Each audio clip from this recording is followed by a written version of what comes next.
ભાડભૂત સ્મશાન ગૃહમાં પાયાની સુવિધાઓનો અભાવ, 25 ગામના હજારો લોકોને અંતિમ વિધિ સમય હાલાકી, તૂટેલી જૂતા સગડીઓ, પાણીની વ્યવસ્થાનો અભાવ અને જર્જરિત શેડથી વરસાદી મોસમમાં મુશ્કેલી વધી. તંત્ર સમક્ષ સુવિધા ઊભી કરવાની માંગ ઉગ્ર બની. ભરૂચ તાલુકાના ભાડભૂત ગામે આવેલા સ્મશાન ગૃહમાં પાયાની સુવિધાઓના અભાવે આસપાસના અંદાજે 25 ગામના લોકોને અંતિમ વિધિ દરમિયાન ભારે મુશ્કેલીઓનો સામનો કરવો પડી રહ્યો છે. આશરે 50,000થી વધુ વસ્તી આ સ્મશાન ગૃહ પર નિર્ભર હોવા છતાં અહીં જરૂરી સુવિધાઓનો અભાવ જોવા મળતા સ્થાનિકોમાં સંતોષની લાગણી વ્યાપી છે. સ્થળની મુલાકાત દરમિયાન સ્મશાન ગૃહમાં મૃતદેહના અંતિમ સંસ્કાર માટે બનાવવામાં આવેલી ચિતાની સગડીઓ અનેક જગ્યાએ તૂટેલી અને બિસ્માર હાલતમાં જોવા મળી હતી, જેના કારણે અંતિમ વિધિ દરમિયાન મૃતકના સ્વજનોને મુશ્કેલીનો સામનો કરવો પડે છે. વર્ષોથી યોગ્ય મરામત ન થતા સુવિધાઓ ધીમે ધીમે ઉપયોગ લાયક સ્થિતિ ગુમાવી રહી હોવાનું ગામ લોકો જણાવી રહ્યા છે. સ્મશાન ગૃહમાં મૃતદેહને અંતિમ સ્નાન કરાવવા માટે પણ પાણીની કોઈ કાયમી વ્યવસ્થા ઉપલબ્ધ નથી. પરિણામે અંતિમ વિધિ માટે આવતા પરિવારજનોને પાણી નજીકના નદી કિનારેથી લાવવું પડે છે.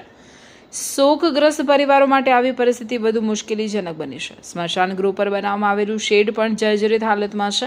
અનેક જગ્યાએ પતરા તૂટી ગયા હોવાથી વરસાદી મોસમમાં વરસાદનું પાણી સીધું અંદર ટપકતું રહે છે. આવી સ્થિતિમાં મૃતદેહ, ચિતા માટેના લાકડા તેમજ અંતિમ વિધિમાં હાજર રહેલા લોકો વરસાદથી બચી શકતા નથી. ભારે વરસાદ દરમિયાન અંતિમ સંસ્કારની પ્રક્રિયા પણ પ્રભાવિત થતી હોવાનું સ્થાનિકોએ જણાવ્યું હતું.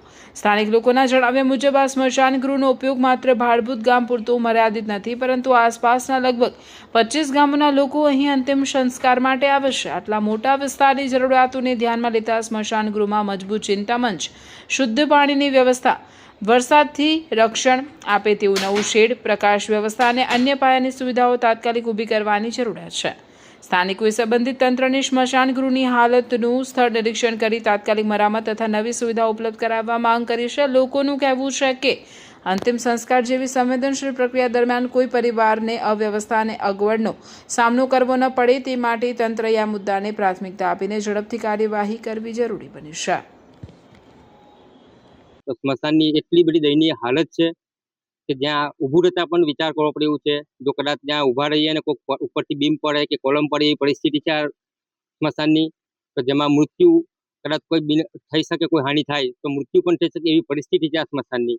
તો હું આ મીડિયાના માધ્યમથી દરેક આ નેતાઓને કે આ સરકારને જણાવવા માંગુ છું કે આનું વહેલી તકે નિરાકરણ કરો. આ અમારું સ્મશાન લગભગ 25 ગામોની વચ્ચે છે. લગભગ 50 થી 60 70 હજારની વસ્તી અહીંયા સ્મશાનમાં આવે છે.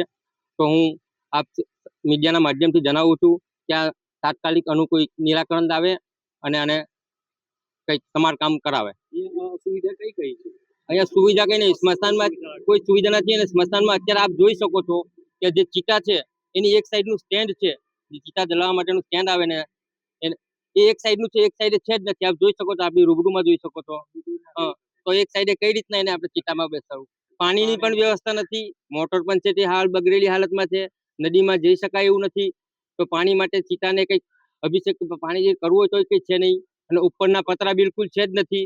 વરસાદ માતાજીની કૃપા છે કે વરસાદને જો અત્યારે વરસાદ પડ્યો હોત તો ચિતાને જલાવી જ બહુ મુસીબત પડી જાય. તંત્રને અમારી માંગણી છે કે આનું તાત્કાલિક નિરાકરણ કરે અને આ 25 ગામોની વચ્ચે એક સ્મશાન છે તો એને અદ્યતન સુવિધાઓ બધી ઊભી કરે એવી અમે આશા રાખીએ છીએ.